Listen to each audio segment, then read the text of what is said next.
Amici di Storia, buonasera, buonasera a tutti, ben ritrovati. Eccoci qua per un'altra puntata del nostro programma. Questa sera puntata un po' particolare, devo dire, puntata un pochino, se vogliamo, un pochino hot, perché abbiamo degli ospiti in studio, insomma, vecchie conoscenze, ma insomma parliamo di un argomento un pochino piccante, che si tratta di Eros, sesso, amore, però insomma vediamo un attimo le varie sfaccettature che possiamo presentare questa sera. E prima però di conoscere gli ospiti, io mi trovo qua in compagnia sempre del nostro duo, gli Oni. Ragazzi, come va? Buonasera, tutto bene? Come è andata la settimana?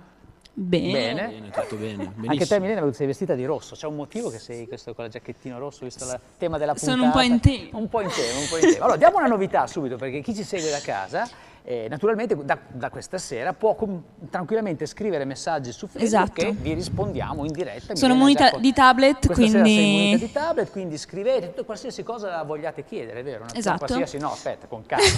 Ma anche per farci complimenti. Anche per farci complimenti, oppure se volete anche intervenire nella puntata, se c'è qualche domanda che magari interessa a qualcuno, naturalmente lo potete fare su, vuoi dire il profilo? Così, è la pagina Facebook Oney, quindi il nostro profilo Facebook. E ci sono i post, le foto, potete commentare quello che volete e scriverci quello che volete. Benissimo, noi siamo qua in attesa col tablet, poi vi ascolteremo naturalmente, perché non vediamo l'ora, e ascolteremo anche Frida che presenta gli ospiti della serata, perché sono tantissimi, Frida, vero? Eh sì, tantissimi. Buonasera a tutti, ciao Maurizio. Ciao Frida. Mi sei mancato questa settimana. Davvero? Eh sì, perfetto, sono felice, vedi. Bene, allora cominciamo subito col conoscere gli ospiti. Siamo in compagnia di Irene Bonora, ben arrivata Irene, avvocato matrimonialista, e sei già stata nostra ospite. Sì, la conosciamo con piacere. Da tempo.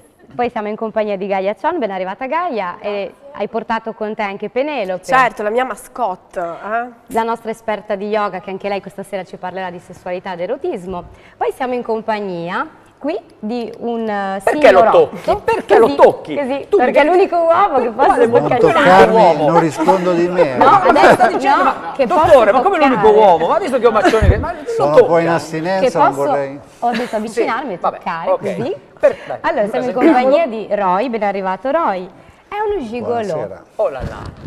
Ed è stato anche ospite, tra l'altro questa mattina, in un altro programma, vero Roy? Sì, sono stato ospite da Giancarlo Magalli, i fatti vostri, quindi mi ha ospitato per quanto riguarda... Direttamente da Rai 2 sei arrivato su di corsa per arrivare qua da noi. Noi siamo molto felici di averti qui. Perfetto, poi invece abbiamo qua, vuoi toccare anche un po' il professore? Va bene, sì, così non ci rimane male. Ok, per par condicio. Buonasera, ben arrivato, siamo in compagnia del dottor Tubertini Tiziano, psicoanalista e psichiatra. No, psicoanalista. Psicoanalista. Aspetti, prenda pure il microfono. Esatto. Psicoanalista. E poi siamo in compagnia di Giada, ben arrivata Giada, consulente della Valigia Rossa. Ecco, anche la Giada, nostra ospite in passato, con quella che è la Valigia Rossa, che questa sera tra l'altro dobbiamo presentare anche un qualcosa di particolarmente utile anche al sociale, vero? Sì, quindi qualcosa di utile. E poi abbiamo l'angolo dello sport, che dopo andremo a conoscere. Abbiamo la squadra di pallavolo di Faenza, ben arrivati. Siamo in compagnia del presidente della pallavolo Giovanni Mingazzini e dell'allenatore Andrea Bazzocchi insieme alle ragazze. Perfetto. Ben arrivati. Uno dice, con la puntata tema di questa sera sull'erotismo, il sesso, dice cosa c'entra la pallavolo? Dice, il volo non lo so, la palla magari potrebbe in qualche modo centrare, in qualche modo, vero Roy? Perché lo chiedo? Allora, cominciamo subito, cominciamo a sentire? Io partirei da Roy. Ma chissà per quale motivo, perché stasera non ti si tiene, non ti si tiene più. Roy è scatenata, quando ho detto che c'eri qua in trasmissione, la Frida è diventata un'altra persona, non si No, ma più. Finge perché lei è una mia cliente da molto tempo. Ecco qua. Però queste cose non si dichiarano in TV, mi raccomando. Ascolta Roy, tu, insomma, tua cliente, insomma, perché tu sei uno gigolò di professione, riconosciuto, vero? Un accompagnatore per donne, ero un professionista ormai da molti anni, diciamo da 12-13, faccio solo questo nella vita, quindi mi mantengo con questo, grazie alle donne che mi chiamano ovviamente. Ho un sito internet, mi pubblicizzo e ho molta richiesta, ho scritto 2 libri, quindi ho fatto molte cose.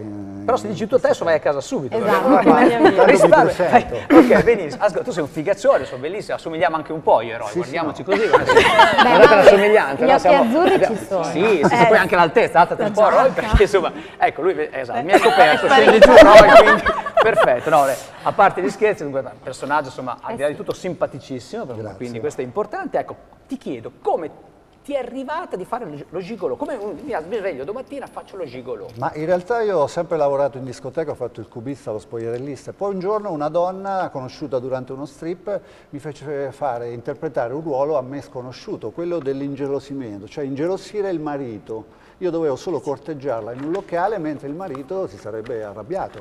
E ti menava anche magari. Infatti Ma qual è stato l'epilogo di questo? Ma qui mi si è accesa una lampadina perché ho pensato questo potrebbe essere veramente un mestiere. Allora ho fatto una ricerca su Google e ho visto che a riguardo non c'era nulla. Ho aperto un sito internet e mi si è aperto un mondo che non conoscevo. E poi ho scoperto anche di essere portato perché sai, è un lavoro più che fisico-psicologico. Certo. Dopo parliamo anche magari insomma, del perché portato, cosa intendiamo per questo. Però hai detto una cosa giusta, è scatenare la gelosia nel marito, no? Questa signora ti aveva proposto. Questo vero? è uno dei miei tanti servizi, gli ingelosimenti. Molte donne... Ma poi li elenchiamo gli servizi. Sì, molte donne mi chiamano proprio per farsi vedere al loro fianco da qualcun altro, che può essere un ex, un fidanzato tradito, perso, un ex marito, qualsiasi cosa. Oppure anche semplicemente ai parenti. Ci sono molte donne che mi portano a dei matrimoni solo perché non vogliono andare sole. L'accompagnatore ai matrimoni. Questo ti piace a te? Sì. Magari apro anche all'altare piuttosto che il tuo. Moltissimo. Sarebbe anche un'idea.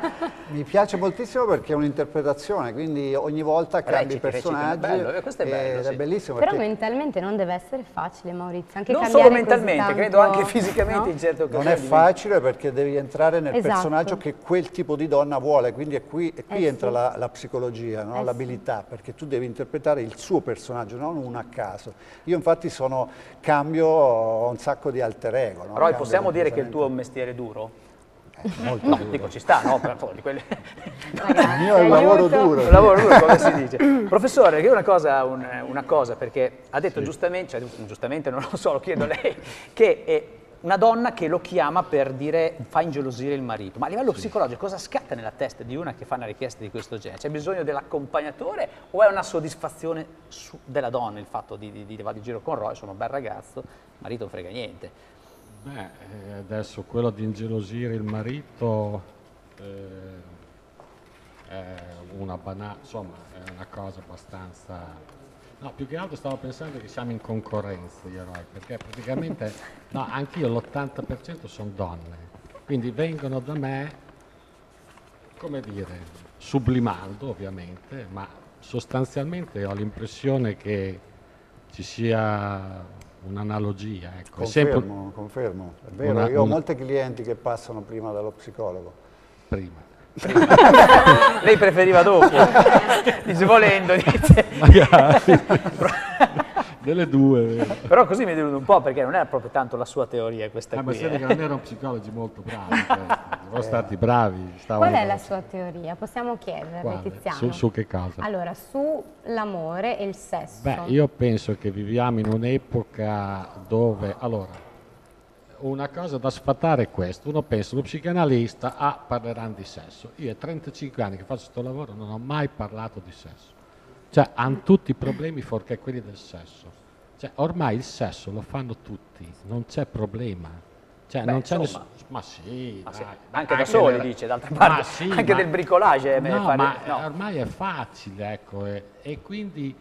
Anzi, sta società qui spinge molto a usare il sesso come forma di distrazione di massa e quindi in realtà è diventato obbligatorio il sesso. Invece la vera libertà oggi, contrariamente a quella di quando la psicanalisi è nata, è, come dire, farlo normalmente, cioè nel senso che fregarsene, cioè non è così importante, cioè ci sono cose più importanti, cioè il sesso fa parte del desiderio, ma il desiderio non si riduce al sesso, assolutamente. Ecco che la cosa migliore è... Dottore, la fermo un secondo. Irene, quanti si separano perché sessualmente non funziona la coppia? Visto che...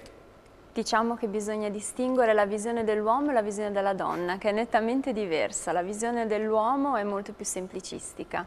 La visione della donna... Ecco, stiamo vedendo la tua visione, intanto in camera sta facendo la tua visione che non è per niente semplicistica. Siete semplici e quindi la visione dell'uomo è molto basica, mentre la necessità della donna è estremamente complessa, perché la donna richiede un coinvolgimento a livello psicologico che difficilmente l'uomo all'interno di un matrimonio che magari dura da 10, 12 o addirittura 20 anni riesce ancora a dare. Quindi il problema dell'ingelosimento è un problema che cerca la donna di ridurre a livello molto semplice, perché l'uomo è semplice e quindi cerca di ridurlo sempre. Continua a dire semplice e si gira, cioè non c'entro. Se no guardo lui che lo sa insomma. Sicuramente. È semplice, quindi reagisce a indirizzi semplici, per cui dice la mia donna insieme a un altro uomo, per lo più anche giovane, un uomo bello, e quindi dice allora torna l'interesse nella donna, perché l'interesse è perché la donna evidentemente è desiderata, quindi la mia donna è desiderata, quindi anche io ho qualcosa di prezioso, e quindi l'uomo allora tende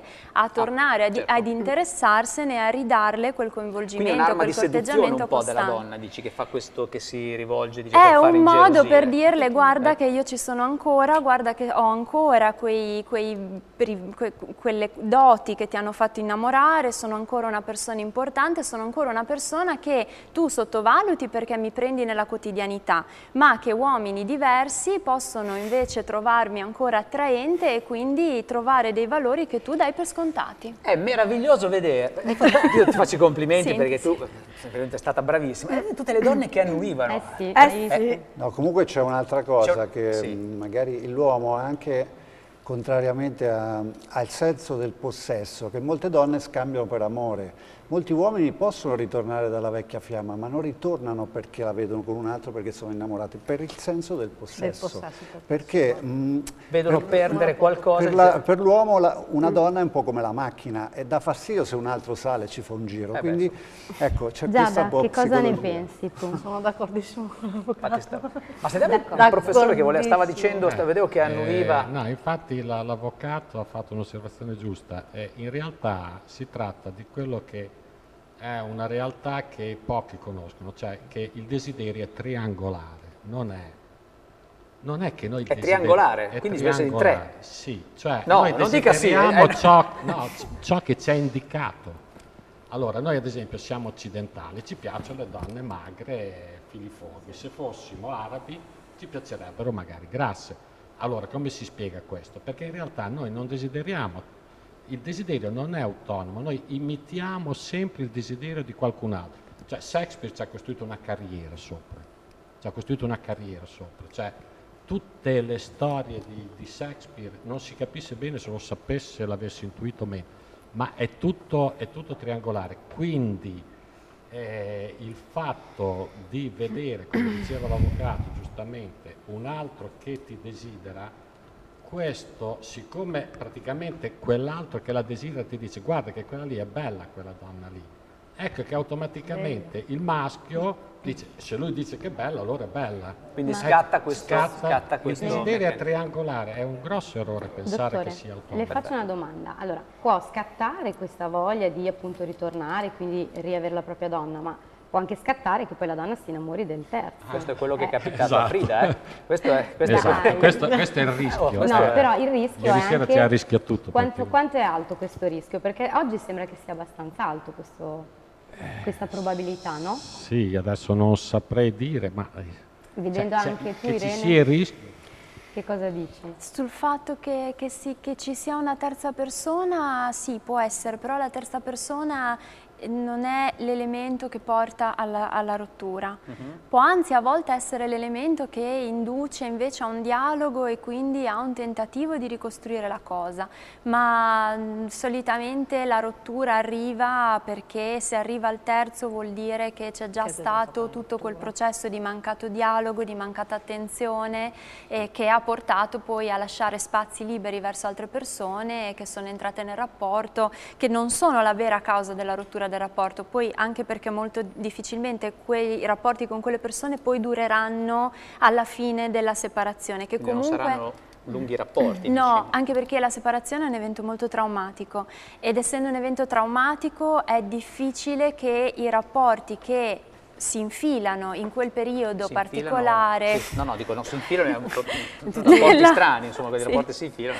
È difficile che durino, perché Certo. non sopportano lo stress emotivo di quel periodo. Frida, io Irene e lei, le matrimonialiste, io più che un avvocato matrimonialista è un avvocato separazionista, perché il marito che viene lì, che ma arrivi per forza che divorzia uno, ti vede, dice vabbè, ma divorziamo, no? Okay, no, a parte gli scherzi. Gaia, tu invece esperta di yoga. Esperta di tu yoga. Dai un aiutino perché lo yoga fa bene anche a livello certo, di lo yoga, di preparazione. diciamo che ci contendiamo un po' le clienti probabilmente, perché anch'io ho soprattutto con i due signori della puntata, perché ho moltissime clienti donne, sì. Ma non soltanto donne, e diciamo che lo yoga ti aiuta a essere più sereno in generale, ma ad entrare in contatto con il tuo corpo. E qui io invece mi distacco un attimo da quello che è stato detto, cioè in realtà moltissime persone arrivano yoga o anche chiedono delle consulenze individuali perché hanno problematiche di tipo sessuale. Quindi mi domando forse se anche a volte dallo psicologo piuttosto che da altri terapeuti ci sia una sorta di pudore, che invece magari in alcuni gruppi di condivisione, dopo meditazioni, dopo aver visto delle immagini anche in maniera abbastanza spontanea, si vede quanto, cioè io vedo tantissime persone che hanno tante problematiche legate proprio da non sentirsi libere. Prego, dottore. No, sono assolutamente d'accordo. Cioè, il sesso è la prima cosa a rompersi e l'ultima ad aggiustarsi quando la coppia è in crisi. Ma, come poi dice giustamente l'avvocatessa, con la quale mi trovo completamente d'accordo, è tutto un altro discorso in realtà, cioè dove il sesso è solo, come dire, insomma, quello che appare di più. Sì, quello che appare di più, certamente, ma se andiamo ad aggiustare il sesso e non aggiustiamo la psicologia della coppia, è tempo perso. Importantissimo. Ecco perché poi in realtà mi rendo conto che io non parlo mai di sesso. Sì.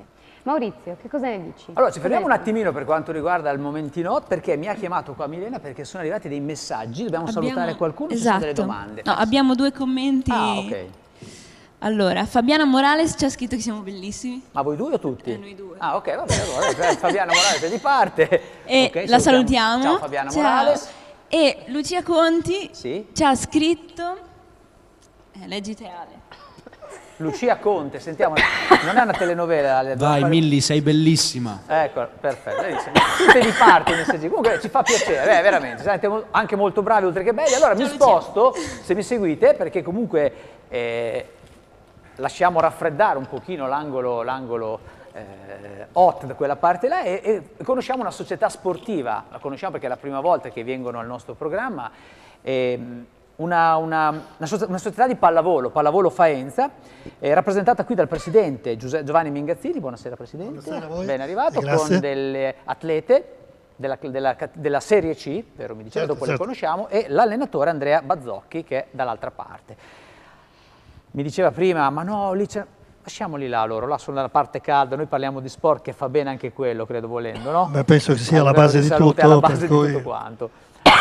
Ci fermiamo a questi argomenti. Parliamo della pallavolo Faenza, quando nasce, come si sviluppa, le fusioni che ci sono state, quindi per fare un pochino di storia per chi insomma non ci conosce ancora. Sì, appunto, quindi vi ringrazio innanzitutto di averci fatto l'invito a venire qua nei vostri studi e quindi è sempre un motivo di farci conoscere e di dire un po' come si lavora nella pallavolo Faenza. La nostra società deriva dalla fusione di due società, vecchie società, per cui abbiamo creato un nuovo assetto al di fuori dei campanilismi e al di fuori delle teorie che è impraticabile vivere e lavorare per degli obiettivi comuni. Noi stiamo lavorando, penso bene, e senza alcuna remora di quello che era prima. Abbiamo fatto l'unica società femminile Faenza a livello federativo, per cui tutte le attività che va fino dai bimbi di 7 anni fino alla Serie C passa tutto dalla pallavolo Faenza. Questo è un po' il nostro nucleo e il nostro vanto. Ecco, diciamo. quante squadre avete?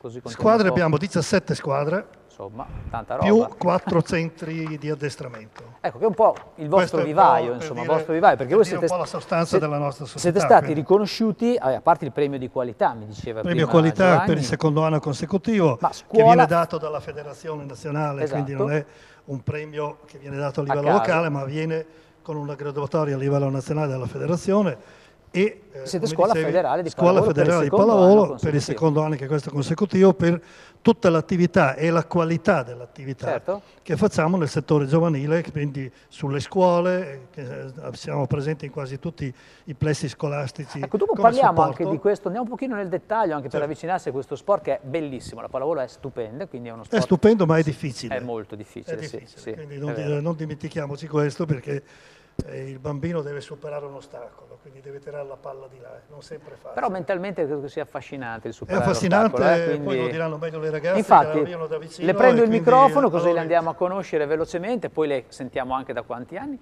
Ciao, ti chiami? Martina, Martina, e da quanti anni fai pallavolo?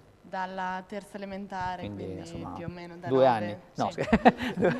come ti sei avvicinata a questo sport? Ma mia mamma giocava a pallavolo, allenava anche delle bimbe e oltretutto una sorella che ha 2 anni in meno, 2 anni in più di me, quindi anche lei aveva Nel mondo iniziato della a giocare pallavolo. a pallavolo, quindi Ecco, quello che diceva adesso il Presidente, il fatto che è difficoltoso per un ragazzino superare l'ostacolo, tu come l'hai vissuto questo? Cioè se l'avevi, avevi questa preoccupazione oppure no, l'unica preoccupazione che avevo era divertirmi e stare con le mie amiche. Quindi, è alla base di tutti gli sport questa cosa, divertirsi, stare in squadra, certo, fare squadra, perché è una lezione anche per la vita. Quindi Serie C, quindi un impegno importante. Sì, quindi diciamo che con 3 allenamenti a settimana più la partita, il tempo perché libero... studierai anche un po', sì, no? sì. Fra una schiacciata e l'altra. Sì. Che ruolo giochi? Schiacciatore. Ah beh, perfetto, vedi, schiacciatore, quindi benissimo. Dopo sentiamo ancora altre cose che ti riguardano. Tu invece ti chiami? Io mi chiamo Ilaria Sì. e gioco anch'io A pallavolo? esatto, Beh, se sei pallavolo. qua d'altra parte, speriamo che non fai calcetto. Sì? Niente, anch'io ho iniziato quando ero comunque molto piccolina, anch'io dalla terza elementare, soprattutto perché era un punto di ritrovo con Certo. amiche. E sì, all'inizio giochi per divertimento soprattutto. E poi ci prendi Poi gusto. quando vedi a vedere che sì, ottieni delle tue soddisfazioni. Com'è l'adrenalina in campo quando sugli spalti vi incitano? Com'è? Sì, cioè, è una bella sensazione quando vieni supportata anche da persone che ti vogliono bene e senti la grinta Certo. che ti viene trasmessa dagli spalti, quindi è bello e lo auguro a molte persone di Bene, dai, trovarsi. complimenti ragazzi. Allenatore, 2 parole velocemente perché lei allena delle donne, tanta roba No, ho iniziato la maschile, devo dire la verità, e poi dopo 2 o 3 anni sono Meglio passato... maschio o femmine? Diverso, quando ho iniziato molti dei ragazzi che allenavo erano miei amici con i quali uscivo, per cui era più semplice la cosa. Con le donne, poi anche col passare degli anni è cambiato anche il modo di allenarle. Sono 27 anni che alleno, quindi... Qualche ora. Ecco, dopo parliamo anche magari nello specifico dell'allenamento, che tipo di allenamento, come viene fatto, la motivazione. Andiamo un po', perché a me piace quando sono degli Le sportivi. motivazioni, specialmente le donne, ce l'hanno Sì? per Più dei conto loro. maschi? Per me più dei maschi. Sì. Là, bella questa cosa. Il primo allenatore che dice, che mette a confronto questa cosa qua, dicendo che le donne si automotivano di più. Per me sì, sono, ripeto, 27 anni che le alleno, quindi vuol dire che mi trovo bene con loro. Bene, ti lasciamo qui un secondo. Avete sentito? Sì, abbiamo ancora una volta sentito. le donne meglio degli uomini, Irene, quello che dicevi prima è vero, hai visto? Quindi ancora una volta meglio degli uomini. Vabbè, insomma, allora noi ci stiamo quasi per andare in pubblicità. Sì. Chiedo una cosa velocissimamente a Roy. Le tue clienti cosa ti chiedono? 2 parole. Quando sei... di tutto, cioè, dal puro sesso a una semplice opinione, a una cena, a un weekend, a una vacanza, a un ingelossimento, addirittura, questo è un argomento che tratteremo più tardi, la perdita della virginità. Fermi tutti, dopo parliamo fermi di tutti su questa perdita qui della... Ci fermiamo. che non si può dire questa cosa qui. Ragazzi, avete qualcosa per accompagnarci in pubblicità? 20 secondi, che noi ci vediamo subito dopo la pubblicità, così insomma ci raffreddiamo un attimo. Sì, è questa qui- piccante questa puntata. Che ne dici, Gaia? Hai caldo? Ogni volta che tu mi guardi ricordi, io ricordo che le parole sono la cornice, mentre il quadro è altrove, tu lo sai. Se viaggiamo senza direzione, pur volendo non mi incontrerai.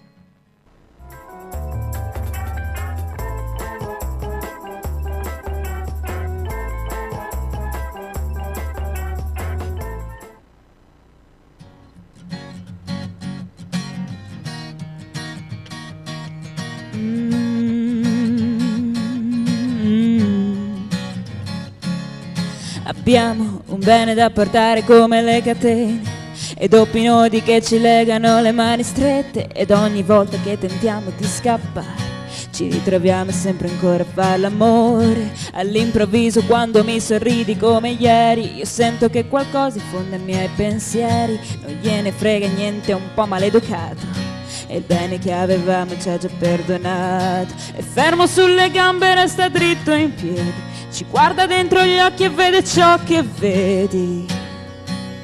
Anche se dormi, se l'amore fosse una canzone, per trovarle un nome basteresti tu. Questa vita che non paga mai mi piace veramente, ma con te di più. E anche in mezzo a questo gran rumore io ti sento sempre, perché non sei mai distante. Tu resti qui, resti qui. Grazie. Complimenti, che intanto stanno ricevendo messaggi su Facebook, tutti dedicati a loro. Sì, bravissimi, non si One. guardano neanche. No, ormai non più. Ormai non più. Non Allora, dobbiamo abbiamo un prenderli collegamento così bravi. particolare, vero? Sì. Allora, siamo in collegamento con la dottoressa Deborah Battani, psicoterapeuta di Villa Igea. Buonasera. Dottoressa, buonasera. Dottoressa? È collegata? Non sentiamo. Non sentiamo, se ce l'ha fatta anche se la vediamo, però quindi vuol dire che c'è, quindi perfetto. Se accendiamo l'audio... Ci sente, dottoressa? Io mi sento. Sì, ma non sentiamo noi lei, quindi siamo la nostra tecnologia. Allora, finché mettono a posto il collegamento, allora. Volevo coinvolgere un attimino Roy, per poi dopo di qui agganciarmi a tutte quelle che sono le... Aspetti, dottoressa ci sente perché forse abbiamo sistemato? No, devi chiedere a lei no. se sentiamo noi lei. Noi non la sentiamo. No, il problema non siamo noi. Vabbè. Allora Roy, due cose velocissime. Tu hai un sito internet veramente aggiornato, curato nei minimi particolari, hai una lista di roba che tu fai, di servizi che sono incredibili. Ma cioè neanche se vai alla Coop trovi tanta roba nella scansia dei pelati. La curiosità è che quei servizi sono nati grazie alle esigenze.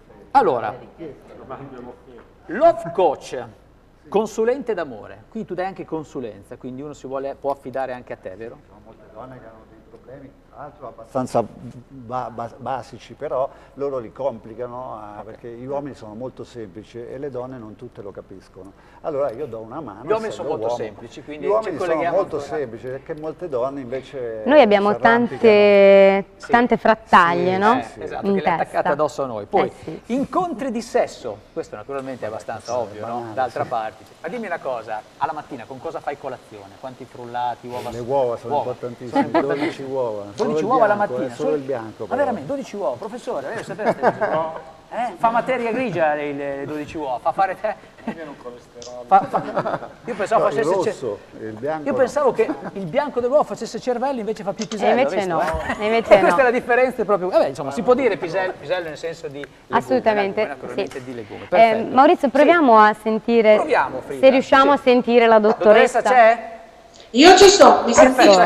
Ecco, è arrivata, benissimo, buonasera. La salutiamo, dottoressa. Buonasera. La vogliamo ripresentare, Frida, così? Sì, allora, psicoterapeuta di Villa Igea. Lei, dottoressa, di che cosa si occupa esattamente? All'interno del centro nutrizione clinica mi occupo dell'aiuto e del sostegno psicologico alle persone che possono essere ricoverate on day hospital presso il nostro centro, e sono persone affette da problematiche di obesità medio gravi o molto gravi. Ed effettivamente il lavoro è proprio orientato ad aiutarle a mettersi nelle condizioni di prendersi cura di sé e quindi gradualmente a riuscire a modificare anche il loro corpo e il loro stile di vita. Ecco, la fermo un secondo, dottoressa. Ha seguito la puntata prima? Sì, certo. Cosa ne pensa di quello che abbiamo detto? Che valutazione può fare a livello sempre da medico, naturalmente?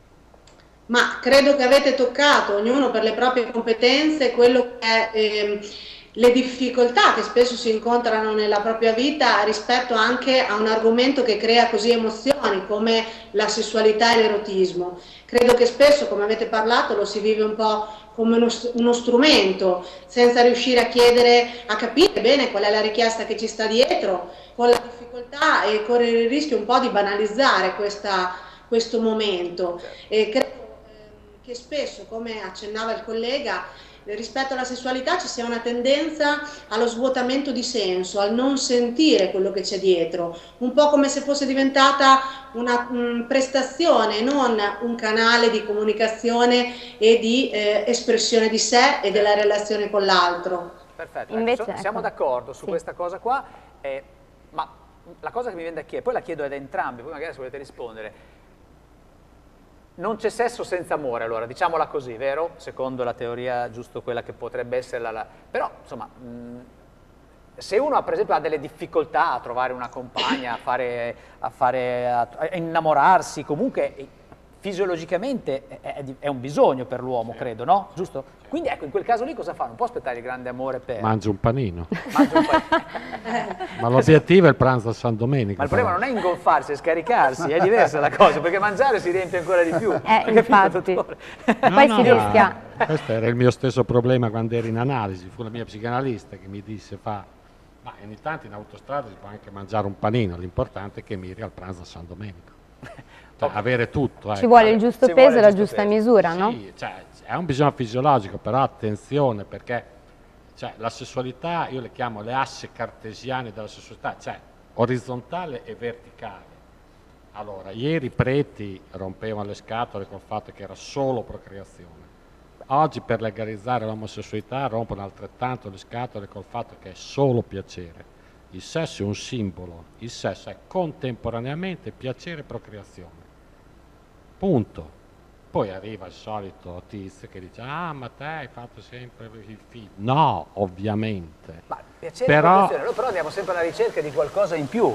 Gaia, sei d'accordo su questo? No, non molto. Io credo che la sessualità sia una parte importante, quindi giusto quando diceva Tiziano, che magari noi ogni tanto abbiamo fame e ci accontentiamo del panino un po' anche da fast food, ma magari dovremmo ambire ad un bel pranzo con calma, con la tavola apparecchiata, questo ovviamente così per metafora, però se non mangiamo ci viene proprio fame e a livello di energia io direi se noi non mangiamo abbiamo dei blocchi energetici forti, quindi possiamo sublimare, possiamo compensare, infatti uno squilibrio di secondo chakra, che è il chakra del piacere, del gusto, provoca nelle donne gonfiore, provoca problemi di autostima, quindi capisco anche chi dica io propongo dei servizi perché le donne magari a volte sono molto complicate, a volte non si piacciono o anche, come diceva la nostra avvocatessa, il marito alla lunga tende a dare un po' per scontata la donna che ha ogni giorno e che magari è una donna meravigliosa. Però non si può associare per forza il sesso alla procreazione, anche perché non tutti desiderano diventare genitori, questo va ricordato. Non ho associato il sesso alla procreazione. Prego. Mi piacerebbe aggiungere una cosa che è una caratteristica che ho proprio imparato nel mio lavoro, a proposito di quello che sta dicendo la collega che si occupa di yoga, mi spiace non mi ricordo come si chiama. Effettivamente molto importante è imparare a sentire che effetto ci fanno le cose, perché spesso come sul mi mangio il panino è vero che posso sentirmi momentaneamente sazio, ma l'appagamento deriva dal desiderare quel panino e spesso le persone che hanno delle difficoltà o non sono così in grado di riuscire a riconoscere i propri bisogni e a mettersi nelle condizioni di soddisfarli utilizzano panini da fast food con l'illusione, per stare nella metafora che facevate, con l'illusione che sia appagamento e smettendo di capire anche perché poi sono scontente, quindi col doppio della frustrazione, con una conseguenza che può essere anche un'ulteriore ricerca compulsiva di un appagamento che non può venire in quella modalità. Perfetto, però non si spiegherebbe, un secondo, tenga lì dottore, non si spiegherebbe perché allora, lo dico a tutti praticamente, perché la valigia rossa che sappiamo cos'è perché l'abbiamo già presentata tante volte, praticamente la valigia rossa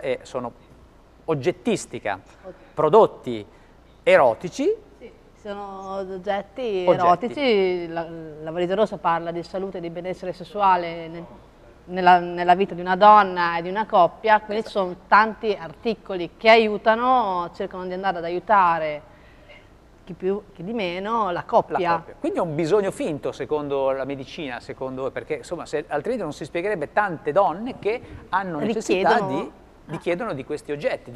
Ditemi voi, quello che la butto là io, poi vedete voi. Bisogno finto, secondo lei, dottore, è così? No, cioè a me va bene quello che dice lei, quello che dice lui, quello che va bene tutto, cioè, l'importante è, secondo me, un aspetto centrale di tutto questo, l'ha detto lui prima, quando ha detto lei è d'accordo col gigolò, io non avrei mai detto io che lei il suo mito del gigolò, o è una sua mancanza repressa da ragazzino che lei si sente, io tutta seria sono d'accordo, anch'io sono d'accordo con lui, ce ne fa conoscere qualcuno adesso se siamo d'accordo con lui. Sono amico.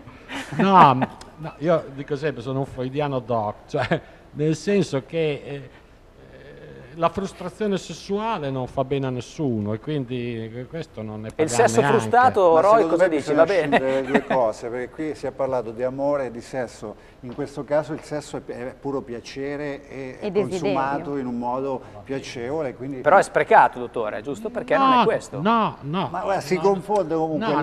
No, forse non so, mi sono spiegato bene. Una cosa che è centrale è quella che ha detto lui prima, quando dice ci sono delle persone che devono superare la verginità con me. Ecco, questo è l'emblema proprio della stupidità contemporanea. Cioè, questi qui dovresti mandarmeli a me, almeno. No, veramente. Anche a me? No, io li offro anch'io. No, non nel senso. Ma è il viceversa, io ho scritto anche un libro con uno psicologo, è la cosa contraria. Molti psicologi, non so se conosce Bossi, molti psicologi mandano delle persone pronte perché una donna che ha subito una violenza da piccola, arrivata a 40 anni, magari ha deciso di sbloccarsi e cioè un uomo comune non può farlo. Sì, no, ma sto parlando della verginità. Non riesce? Non è a livello... si rifiuta e questa donna viene emarginata perché l'uomo comune si rifiuta di prendere in considerazione la donna. Però ti è mai capitata una cosa del genere? Tantissime volte, io almeno faccio 3-4 servizi solo di prime esperienze. Che poi la verginità non è detto, la prima esperienza ci sono molte donne che magari non sono vergini, hanno avuto un rapporto, ma è stata una violenza. Infatti intendo, ti è capitato dopo che hanno subito una violenza, non tanto per perdere insomma, la verginità. Guarda, quasi tutte le settimane. Mamma mia. E sono donne dai 30 ai 50 anni. Ecco, questa è una cosa bruttissima. Gravissima. Sto parlando di quelle tra i 15 e i 20. Quella è un'altra cosa, non mi compete. Allora io sto parlando di patologie. No, facciamo una società. Ma possiamo... Certo. vogliono fare la società, questa non l'avrei mai detto, dottore, che lei faceva la società con il nostro Roy. Dottoressa, c'è la dottoressa Battani. Sì, sono qua. Eccola qua, dottoressa. Parliamo per quello che riguarda il suo centro. Allora, l'abbiamo presentato, vi leggevo la settimana scorsa, abbiamo visto quello che voi fate per una patologia molto grave che sono appunto questi obesi che passano 300 kg di mole, quindi veramente parliamo di una struttura che diciamo opera in un settore veramente estremo, se vogliamo. Ecco, l'aspetto legato al sesso, diciamo, per queste persone di 300 e passa chili, come viene vissuto, come viene curato da parte anche a livello psicologico? Allora, intanto effettivamente il problema di una persona affetta da grave obesità è che spesso anche il corpo perde la sua risposta fisiologica e quindi il senso di impotenza e di difficoltà può diventare anche una realtà biologica, proprio perché l'accumulo dell'adipe e le conseguenze metaboliche intaccano la funzionalità in un organo sano, figuriamoci in un organo affetto da obesità in quanto proprio malattia biologica. Spesso questo ha un condizionamento ulteriore nel fatto che la persona ritrovi una spinta vitale, una spinta nella cura, e questo esclude ulteriormente la possibilità di mettere in discussione il cibo come unico piacere, come alcune persone lo vivono. E il lavoro che facciamo non è tanto mirato alla sessualità, perché come i colleghi hanno già detto spesso è una cosa difficile da ammettere anche in un contesto terapeutico. Anche se nella mia esperienza ne hanno più frequentemente gli uomini rispetto alle donne, dell'argomento specifico. Il lavoro che facciamo è proprio quello di aiutare la persona a imparare a capire quali funzioni ha, colma attraverso l'alimentazione, continuando questo circolo vizioso di inadeguatezza fisica e mentale che finisce delle volte per portare a un vissuto di rassegnazione senza la possibilità di attivarsi verso una cura. Per esempio una persona che ha quella mole purtroppo anche per motivi fisici riduce la vita completamente all'aspetto casalingo. Questo preclude la possibilità di rimanere in contatto con altre persone, di avere altri stimoli, di essere allenati ai sentimenti, alla relazione, comportando un aggravamento del sintomo vissuto proprio come vitale. Dottoressa, mi scusi, chiedo anche con Giada della Valigia Rossa, che è consulente in materia. Giada, come dice la dottoressa, il discorso dell'obesità appunto porta a questo, ma anche una donna frustrata o che non si sente più amata e desiderata ha bisogno di prendere consapevolezza del suo corpo. Sì, ha bisogno di scoprirsi, di trovare il suo io, cioè proprio di riscoprirsi in se stessi, di scoprirsi.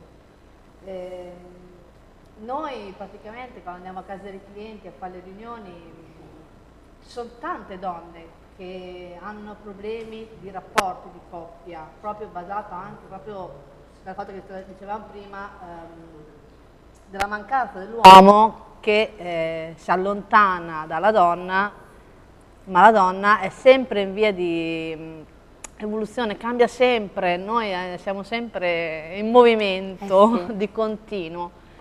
E abbiamo voglia anche di riscoprire il rapporto col proprio partner. Quindi questi oggetti portano a ritornare un pochino a prendere consapevolezza della necessità, del bisogno fisico, ma non solo, quindi appaga anche poi a livello sessuale, quindi è importantissimo. Certo, appaga molto, appaga. Poi si va anche a cercare di aiutare proprio la coppia a ritrovarsi in tutto, con anche piccoli oggetti senza cercare chissà che cosa. Certo, per non evadere. Cosa dici? Irene, abbiamo parlato prima di separazione dovuta anche a aspetti diciamo legati appunto all'attrazione l'uno con l'altro che viene a mancare. Ecco, qualcosa che ti viene in mente, che ci vuoi, magari casi particolari che ti sono successi, che insomma veramente vale la pena, magari senza fare nomi e cognomi, naturalmente facciamo un piccolo gossip di quello che possono essere i casi più svariati. Sono sempre delle costanti che si ripetono, nel senso che il diritto di famiglia è bello ma non è tanto vario come può sembrare. È forse più vario l'aspetto del diritto penale legato al diritto di famiglia, che si collega poi anche con tutte le questioni relative anche ai vari gusti sessuali, al modo di vivere la sessualità e anche ai vari disturbi e frustrazioni sessuali che sono all'origine poi anche di tanti casi di cronaca.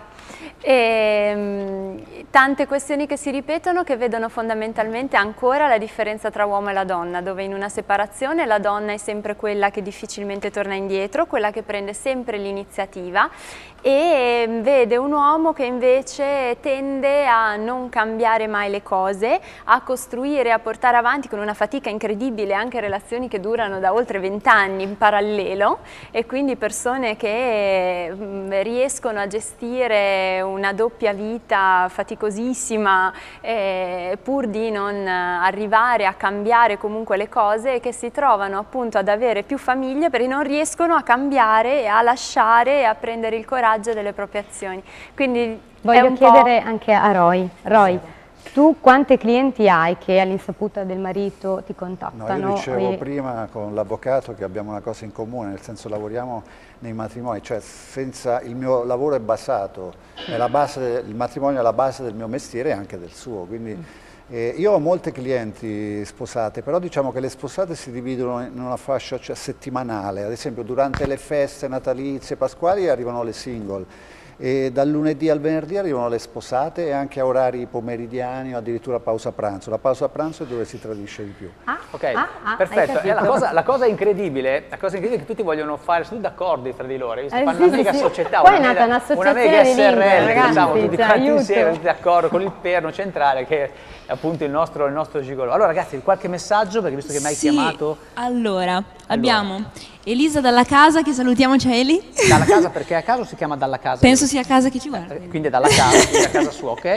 Ha scritto vabbè, un duo coi fiocchi. Ah là là, sempre voi, E poi ci fanno anche una domanda. A me, sì. No. No, chi? Ah, no, aspetta, rispondi, dai, via, vediamo. Allora, Viola Bisi ci chiede se durante la nostra neocarriera qual è stata la soddisfazione più grande? Che bello, bella questa domanda. Sì, qual è stata molto. la soddisfazione più grande? Vuoi rispondere te? Parla tu, forza, Alessandro, veloce. Per me è stata il Freedom of Music Festival, che è stato il primo concorso dove io e Milena abbiamo partecipato da soli e ci siamo staccati dal nostro gruppo che avevamo prima, che erano gli Homeless, e abbiamo deciso di partecipare io e lei perché ci trovavamo meglio e abbiamo composto vari inediti dove io facevo la musica, lei metteva le parole e niente, siamo arrivati erano 2 giorni di concerti interi, noi siamo stati gli ultimi verso mezzanotte del secondo giorno, dicevamo ma non vinciamo mai, ma guarda quanto sono bravi, sono pieni, c'è la batteria, il basso, noi siamo solamente chitarra, voce armonica. E invece alla fine abbiamo vinto, ma io non me ne ero neanche accorto. Fantastico. Perché il nome era stato inventato, questo Milena che è iniziata a piangere. Questo vuol dire crederci, questo vuol dire crederci. Che meraviglia, questa è bellissima, è una poesia. Sì. Lo psicanalista è il mio idolo. Vede? Perché è socio di Roy, semplicemente perché è socio di Roy. Da Federico, per quale ciao. motivo? Mamma mia. Ragazzi, vi capita anche voi qualche volta di vincere una partita e di non ci credo, siamo qua, vinciamo, non è possibile, abbiamo vinto contro questa squadra, è capitato? Succedono le volte in cui vinci e non te l'aspetti, è ancora meglio perché comunque sì, dà più soddisfazione e un orgoglio per te. Bene. Allora, allenatore, eravamo rimasti qua prima con lei. Squadra femminile, cosa comporta l'allenamento di una squadra di Serie C come quella che appunto stai allenando? Beh, io intanto è il primo anno che vengo a Faenza, quindi ho avuto il primo periodo in cui ho dovuto conoscere le ragazze e la squadra, ecco, quindi la prima cosa è cercare di conoscere le singole ragazze, ognuna di loro ha bisogna avere un modo di approccio diverso con ogni singola ragazza. È un lavoro un po' psicologico quello dell'allenatore. Sicuramente, anche perché sono abituato a lavorare con una fascia di età, diciamo, le ragazze qui presenti sono forse quelle più grandi, quindi anche ragazze più che sono appena uscite magari dall'adolescenza, ecco, quindi sicuramente un po' bisogna essere psicologi, quello sicuramente. Ecco, quante volte si allenano alla settimana? Fanno 3 allenamenti più la partita il sabato, ecco. 3 allenamenti più la partita il sabato, più naturalmente la scuola, quindi un impegno veramente importante. Un impegno importante, poi dopo c'è anche una riunione tecnica, video, quindi sala pesi, quindi insomma è un bel impegno e devo dire che sono molto contento perché... Obiettivi, siamo appena all'inizio, quindi faccio fatica. Il primo obiettivo è quello sicuramente di divertirsi e di creare un buon gruppo. Anche qui c'entra di nuovo la psicologia, no? Insomma, riuscire a creare un buon gruppo, e quando si è creato un buon gruppo si riesce a lavorare, si va volentieri in palestra, quindi non pesa l'andare in palestra. Ti faccio una domanda: l'allenatore deve essere cattivo, deve essere buono, deve sapere mediare, perché c'è un po' un cambio di rotta. Una volta si pensava che gli allenatori dovessero essere solo il conte della situazione, no? Calci di dietro e andare. Allora, io quando ho iniziato probabilmente ero così, ma il fatto è che sono cambiate anche le ragazze, quindi il modo di approcciarsi alle ragazze è sicuramente diverso. Secondo me non serve essere sempre cattivo, bisogna riuscire a dosare, le due cose. Ecco. Bastone e carote, come si dice, classico bastone e carote, poi magari con qualcuno funziona un po' di più essere dolci per ottenere qualcuno invece a volte... Proprio per questo bisogna conoscerlo, prima di andare o troppo sul duro o troppo sul dolce. Ecco. Insomma, è affascinante poi quello che fa, diciamo, un allenatore, come acquisirsi in campo il potenziale l'allenatore, perché lei è subentrato, non diceva, rispetto allo scorso anno, quindi da pochi mesi, perché poi deve acquisire il potenziale, quindi deve acquisire la credibilità, perché magari abituate con una stagione precedente con un altro tipo di comunicazione, lei fa una comunicazione nuova, giusto? Sì, no vabbè, adesso negli sport di squadra è abbastanza normale, nel senso che si sa che le decisioni le prende l'allenatore e quindi normalmente è una cosa che viene in automatico, che le ragazze lo seguono. Poi dopo, se questo non avviene, normalmente si cambia l'allenatore, ecco, visto che non si possono cambiare le ragazze. Non si fa, perché questo qui adesso lasciamola da parte, non ricordiamolo al Presidente che qua che magari gli viene... No, vabbè, io ripeto, sono anziano in questo tipo di lavoro, quindi può succedere, ecco, lo sappiamo, sì, ognuno fa il massimo che può fare. Ecco. Assolutamente, assolutamente.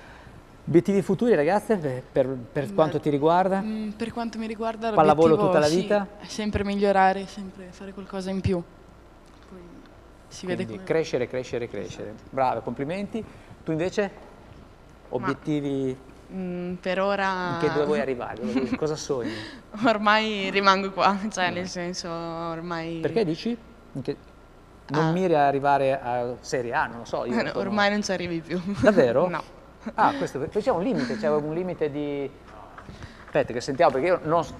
Giocavo a pallavolo tanti anni fa, ma poi la rete probabilmente è stata più alta di me. Parlava di capacità, ecco, adesso in Serie A obiettivamente no, ma secondo me può arrivare a un livello superiore, ecco, quello è stato un po' modesto. Un po' di autostima in più. Sì, dai, ci vuole, ce la può.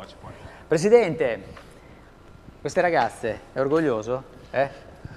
Beh, se non fosse orgoglioso non le avrei portate qua con me, quindi... Lo diceva prima, l'ho detto apposta. Appunto, quindi anche se vedo che noi andremo a toccare un target leggermente diverso dal vostro filone di trasmissione, no?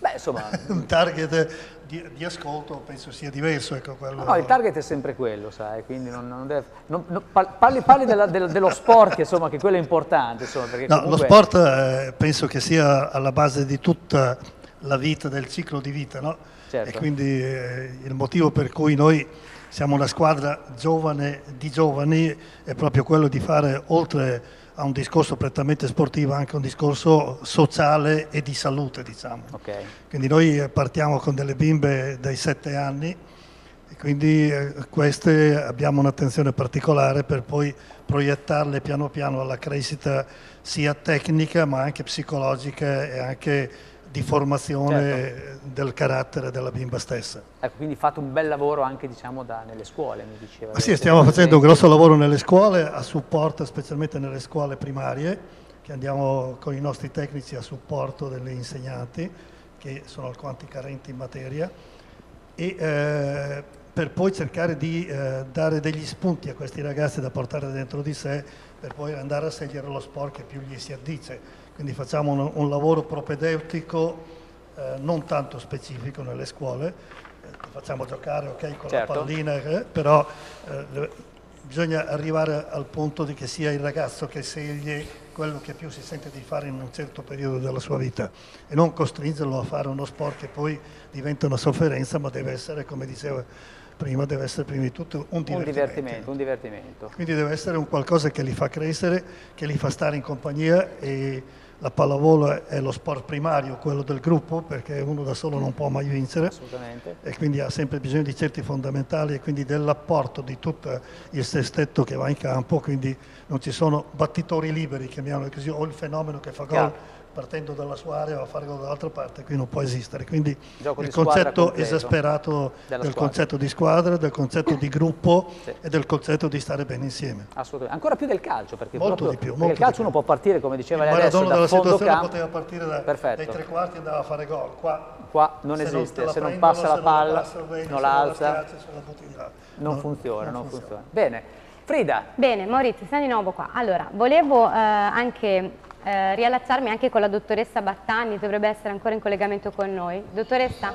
Ecco, allora vorrei leggerle una frase che ho estrapolato dal sito di Roy, del nostro caro Gigolò, che è una frase molto bella. Regalati dei momenti solo tuoi, un tesoro che nessuno potrà più portarti via, perché non c'è nulla di più prezioso delle emozioni. Io credo che alla base di tutto, tra sesso, amore, a prescindere, come dicevamo prima, ci sono le emozioni delle persone, di tutti noi. Assolutamente sì. Quindi quanto è importante capire che cos'è un'emozione e poi cercare di gestirla.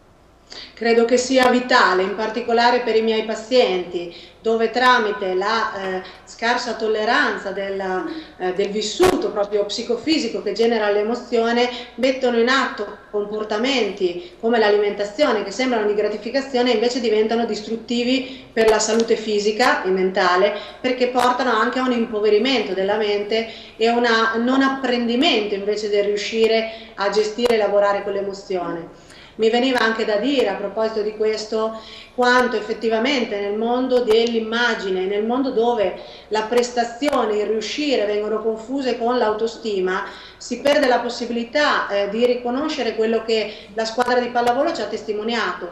Cioè, Dottoressa, noi facciamo una cosa perché siamo in pubblicità, stacchiamo il collegamento, le diamo appuntamento qua in studio, ci fa piacere averla, per approfondire proprio quella che è, diciamo, quello che voi fate a Villa Igea. Pubblicità. Bene.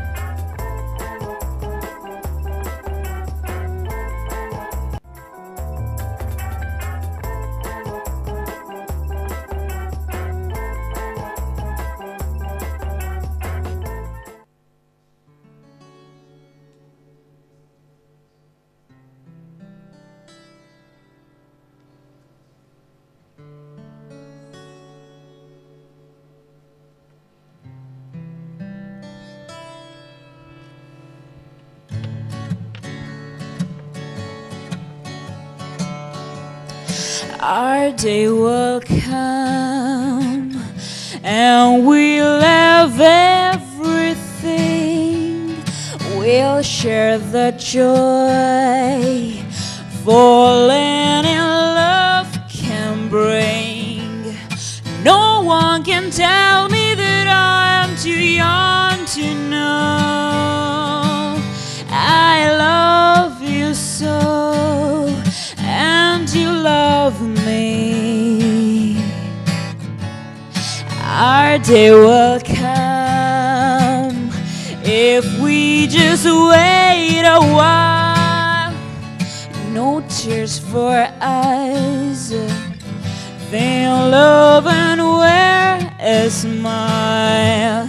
Our dreams are meant to be, 'cause we'll always stay in love this way. Our day will come.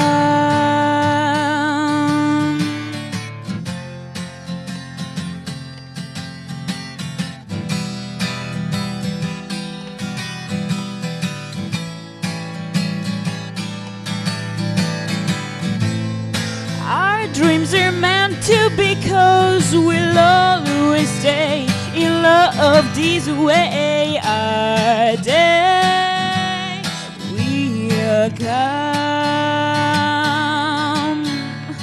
Our day will come. Our day will come. Our day will come. Bravissimi, bravissimi il duone, bravi e belli, veramente Grazie. complimenti. Bravi. È stata un po' la scoperta di quest'anno, devo dire, sì. quindi siamo veramente orgogliosi di presentarli, perché questi due ragazzi qui secondo me ne sentiremo parlare tantissimo. Speriamo. Come sentiremo parlare di Roy, che insomma è un personaggio, io veramente sono orgoglioso di averti conosciuto. Dopo diamo il nostro sito, chi ci segue da casa, perché siamo in solito. Ah, vi siete già messi in società? Siamo un po' anche come voi gli due? amichetti a 15 anni, no? Che il figaccione, poi gli Comunque, altri raccoglievano quello mi che dicono lui... sempre di aprire una scuola, quindi magari tu sai, sei magari, il mio insomma, allievo. magari, non si sa mai. Maurizio, tua Sì, moglie, dove la mia moglie mettiamo? a casa, sta bene, grazie. Ok, la Ti salutiamo. volevo dire una cosa importantissima. Ti volevo dire, allora, io ho fatto un po' riferimento, hai un sito bellissimo, quindi consiglio alle donne un pochino che hanno voglia... Dottore, di panino, di panino, naturalmente parliamo di panino. Consiglio di andare nel sito di Roy perché insomma è veramente molto bello. Però hai lasciato una lista che mi ha lasciato un po' perplesso di tutti i servizi che tu porti avanti. Allora, incontri di sesso l'abbiamo già detto, finto fidanzato ne abbiamo già parlato. Scusa, Gigolo Speed. Qui non ti fa molto onore. Questo è il sesso veloce, nel senso come parlavo prima, la pausa pranzo. Ci sono delle donne che hanno poco tempo. Il bignè. No, ci sono delle donne che hanno poco tempo a disposizione, quindi vogliono tradire in quel lasso di tempo e non bisogna sgarrare. Quindi... Lei è d'accordo naturalmente con Roy, beh chi non lo può essere? Credo che stiamo degenerando. Io credo che sul Gigolo Speed potremmo fare tanta roba, oddio, volendo, no? Gigolo per coppia. Ti è mai capitato di trovarti veramente in coppia e Ma te? no, sempre come Come sempre in cioè, coppia. quello è un tre? In servizio tre? molto gettonato perché molti mariti voyeuristici... Stai con le spalle al muro oppure... No, il marito vuole semplicemente vedere la propria compagna. Meraviglioso, meraviglioso. Ecco, qui che paturnia al marito, il famoso triangolo. che dicevamo prima. Il desiderio triangolare. Tu vedi che lui la desidera anch'io. Base per altezza diviso 2, un po' la sorta di queste cose qua. Okay. Scusi, Prime esperienze sessuali, quindi per la life coach, regalo originale, in effetti un regalo originale, questo qui regaliamo, Sì, molti non ufficio, a Natale, sì. negli uffici molti magari si scambia invece della solita borsetta. Questa potrebbe o essere una bella idea. Regalano Poi vedo che tu fai anche l'ambrogio della situazione, no? Il gigolò autista privato, quindi ti fanno guidare la limousine? Beh sì, no, io sono automunito, quindi in ogni viaggio, magari se una donna vuole andare in un determinato punto, ho anche una bella macchina, quindi io l'accompagno. Sentivo le Io guido con difficoltà, non mi piace guidare. Eccola, vedi, cominciano ad adattarsi al sistema, ragazze, ma vi fate una pubblicità pessima, ragazzi. Dov'è lo yoga in questo momento? Gigolò trasformista? Quindi ti vesti da Sì, Superman? No, qui io interpreto dei personaggi a seconda della richiesta, c'è chi mi vuole avvocato, chi dottore, chi psicologo, chi infermiera, bianchino, idraulico, chi no? idraulico. Insomma, io cerco di interpretare il ruolo in base alla sua... Fammi capire. Non parliamo di sesso però. No, ma solo di giochi. No, ti fa proprio riparare la caldaia. Magari se lei deve andare a una festa e vuole portare, non so, il finto fratello, il finto amico, e io interpreto l'uomo che lei desidera. Ma non parliamo di sesso. Ho capito, ma chi ti chiede, vieni a casa vestito da idraulico? No, è solo sulla presentazione, quando mi presenta l'idraulico, io posso essere un medico, un avvocato, potrei essere chiunque.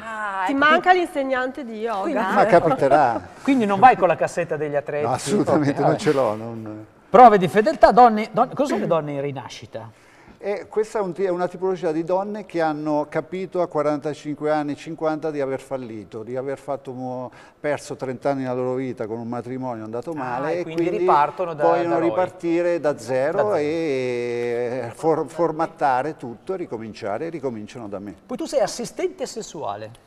Sì, questo assistente sessuale. Vabbè, l'assistente sessuale è un'altra figura per gli handicap, insomma, che in Italia ancora non è riconosciuta, però siccome ho avuto quindi ti fa onore, c'è anche un aspetto sociale dietro il tuo... Ho avuto a che fare con delle disabili e devo dire, insomma, che ce n'è proprio bisogno. Io mi sono adattato per quello che potevo, però non ci sono le basi in Italia, non è riconosciuta questa professione, tra l'altro non è riconosciuta neanche la mia. Io sono 3 anni che ho un contenzioso con lo Stato, devo pagare 100.000 euro, siamo in trattativa perché loro, se prendono i miei soldi, non fanno altro che sfruttare la prostituzione, quindi è un reato.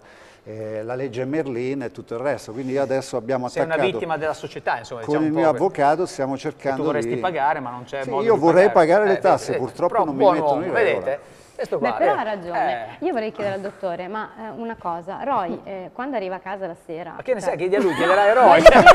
Io vorrei chiedere, dottore, io vorrei chiedere, secondo lei mia moglie domani sera cosa fa? Vorrei fare un saluto alla moglie che... Ma stiamo degenerando, dottore. No, è una domanda seria. Dottore, visto che stiamo ascoltando un pochino tutte le facce di Roy, quindi tutte queste vicende che lui dice dal bello al brutto, perché comunque ci sono anche cose importantissime come questa, cioè mentalmente come si fa a tornare a casa e a liberare la mente? Cioè, parla della moglie o di Roy stesso? No, di Roy. Quale moglie? Non ti ha capito uno psicoanalista. Dai. Allora, mentalmente, una persona come Roy che fa lo gigolò e ha a che fare con diverse situazioni, tipologie di persone, la sera arriva a casa che sarà comunque distrutto mentalmente e fisicamente, ma mentalmente come fa a liberarsi di tutte queste cose? Sinceramente non lo so proprio, io con tutta la simpatia ma lei che cosa per lui, consiglierebbe però come secondo me si sta psicoanalisi? Male. Per cambiare mestiere. No. No, nel senso buono, cioè nel senso non è che io, no, capisco, però cioè, non so, mi sembra che si parlava prima delle emozioni, cioè io credo che fatte le dovute proporzioni, cioè 100 volte inferiori, però la sua vita l'ho fatta anch'io, però poi stavo male. No, ho detto 100 volte inferiori. Questa non ce la vende. lei sarà bravo a scuola, sarà stato un luminare della psicanalista. No, per dire che rimani... non la No, fa. ho detto 100 volte di meno, però cioè, stai male, non so come dire. No, comunque su questo posso dire. Ha ragione, ha ragione per il fatto, perché io mi ritengo una persona patologica, nel senso io non mi sono mai innamorato nella vita, sono un fredifrago, tradisco comunque chiunque e questa è la mia vita, quindi io ho fatto di questa mia patologia un mestiere, quindi ecco, però in realtà ha ragione, nel senso che io non potrei mai fare una vita normale, perché sono un traditore, io tradisco tutti. Ma, non so, allora la prendo alla lontana. Cioè, le favole sono psicologia insegnata ai bambini e tutte le favole finiscono con e vissero felici e contenti. Cosa significa? Il massimo che puoi avere da sta vita è un buon rapporto di coppia. Lui ce l'ha il rapporto di coppia? No, e quindi punto. Tanti Io avuto la simpatia, coppia, cioè, voglio tanti dire, rapporti senza... tanti rapporti, ma non ce n'è uno e allora torniamo al discorso di prima. No, comunque nei rapporti uomo-donna dove c'è il sesso non può esserci amore. Io ho una visione dell'amore pulita, dove l'amore non può essere sporcato dal sesso. Una coppia che fa sesso non può definirsi, non ci può essere amore, perché l'amore è quello che ha la mamma per il figlio, cioè l'amore è un'altra cosa. Dove c'è sesso c'è un baratto e il baratto non è amore. È un po' l'archetipo santa puttana, cioè no, perché sono i lasci due andare, estremi, no? adesso, Nel senso, nel senso che lui ha una visione un po' idealizzata. Cioè, è vero che sesso e amore sono i due piatti della stessa bilancia, dove c'è molto sesso c'è poco amore e viceversa. Devono essere in equilibrio, ecco, bisogna trovare un punto. No, esiste. Allora, addirittura il matrimonio. Teniamoci caldi perché magari la risfruttiamo in un altro momento. Perché io ti vedo che tu hai in mano un oggettino meraviglioso, perché nella Valigia Rossa la tecnologia ne sta... Questa qui questo lei diventerà viola, del colore proprio di questo anellino qua. Raccontiamo velocemente che cos'hai in mano, detta proprio così. Questo qui è un gioco per le coppie, proprio ultra tecnologico, con l'applicazione che si scarica nel telefono, per aiutare anche quei rapporti a distanza. Ok, quindi io con l'applicazione posso comandare il gioco. Che sì, meraviglia. Mentre le studiano tutte, guarda. Questa è d'accordo su questa? No, io ho molti pazienti che per video, lì come si dice, per Skype hanno delle relazioni. Questo qui è una cosa in più, è una cosa. Ne compriamo 10 pezzi. 10 pezzi Parliamo del tuo blog, velocissimamente, che mancano 3 minuti purtroppo, un blog interessantissimo. Sì, nel blog Ti Mangio Amore io ho scritto racconti ispirati alla realtà, ispirati alla fantasia, questo insomma rimanete tutti col dubbio, ma... tante persone anche mi hanno scritto i loro racconti con pseudonimo di fantasie e l'invito appunto è grazie che mi avete mandato i racconti, ma magari sarebbe stato anche più utile condividere col proprio compagno o compagna queste fantasie, quindi ancora nonostante la valigia rossa, nonostante vedo che c'è proprio tantissimo pudore a comunicare con la propria metà e magari invece trovare un po' di pepe nella propria relazione. Pepe nella propria relazione, magari... sul sito di Me Eroi a questo punto. Ecco, diciamo, prima di andare sul sito vostro, magari provare col proprio compagno. Vorrei concludere abbiamo 3 con... secondi, Roy. Chi ama una sola donna è un egoista. Perfetto, bravissimo, sono d'accordo. Anche lei, professore, è diventato d'accordo. Frida. Siamo qui, allora, dal lato dello sport abbiamo ancora, siamo in compagnia sempre della Pallavolo di Faenza, allora, col Presidente. Presidente, brevemente, come possiamo lanciare a casa un messaggio ai giovani ragazzi che si vogliono avvicinare a questo sport? Che cosa diciamo? Riassumiamo quello che abbiamo detto prima, cioè la pallavolo è un grande sport che oltre a richiedere e a dare dei ritorni atletici e fisici di un certo tipo, è uno sport aggregante, quindi si fa comunità e si impara a stare assieme e a lottare insieme per degli obiettivi comuni. È uno sport bellissimo, ricordiamo anche i vostri contatti www.pallavolofaenza.it e su Facebook Pallavolo Faenza. Perfetto, sono qua pronti per i saluti. Ringraziamo la Pallavolo, le ragazze in bocca al lupo perché noi di solito portiamo anche fortuna. Irene, Vuoi dare i tuoi contatti per prendere informazioni per come si fa? Mi trovate su studilegali.com oppure su Facebook e internet Studio Legale Avvocati Irene Bonora. L'avvocata più bella del mondo. E invece la nostra Gaia?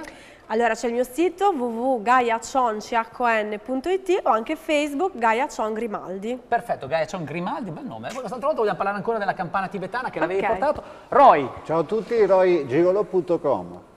È tutto lì. Vi aspettiamo. Ok, ci metto anch'io. Professore, il suo blog?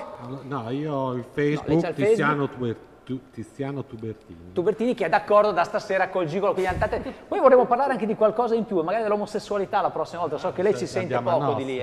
Perfetto, abbiamo pochissimi secondi. Giada? www.lavr.it o se no La Valigia Rossa su Facebook. Noi vi salutiamo, seguitemi qua con a venerdì prossimo. A venerdì prossimo. Vi aspettiamo. Ciao a tutti. Honey, avete qualcosa di pronto veloce da fare? Via, vediamo se siete preparati.